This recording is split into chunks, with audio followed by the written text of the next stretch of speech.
আসসালামু আলাইকুম রহমতুল্লাহ।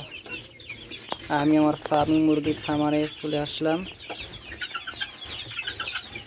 দেখেন আমার ফার্মিং মুরগিগুলা কত চঞ্চল সুস্থ। আলহামদুলিল্লাহ, আল্লাহ তাআলার দোয়াতে আমার মুরগিগুলো সবগুলো আল্লাহর দোয়ায় সুস্থ।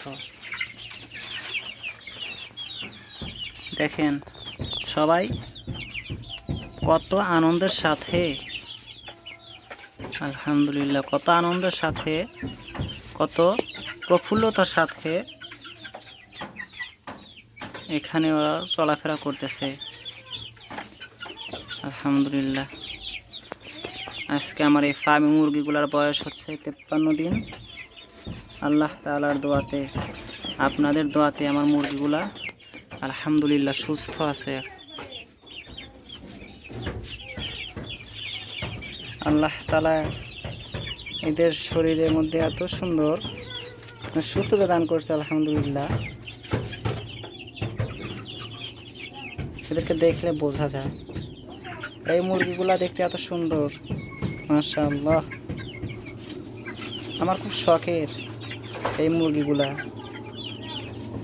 আমার আরও অনেক মুরগি আছে, দেশি মুরগি আছে বাড়িতে, ওগুলো অনেক সুন্দর, কিন্তু এগুলো দেখতে আরও বেশি সুন্দর। আল্লাহ তাআলার দোয়ায় আমার সকল মুরগি, হাঁস সকলেই অনেক সুস্থ আছে। আলহামদুলিল্লাহ, তার দোয়াতে আপনারা সকলেই আমার এই পশু পাখিগুলোর জন্য দোয়া করবেন, যেন আমার পশুগুলা সুস্থ থাকে। মালিক যেন আমার এই পশু পাখিগুলোকে কোনো বালা মুসিবত না দেন। আপনারা সকলে দোয়া করবেন। আপনারা সকলে ভালো থাকবেন, আমার পশু পাখিগুলোর জন্য দোয়া করবেন। আসসালামু আলাইকুম ওয়া রাহমাতুল্লাহ।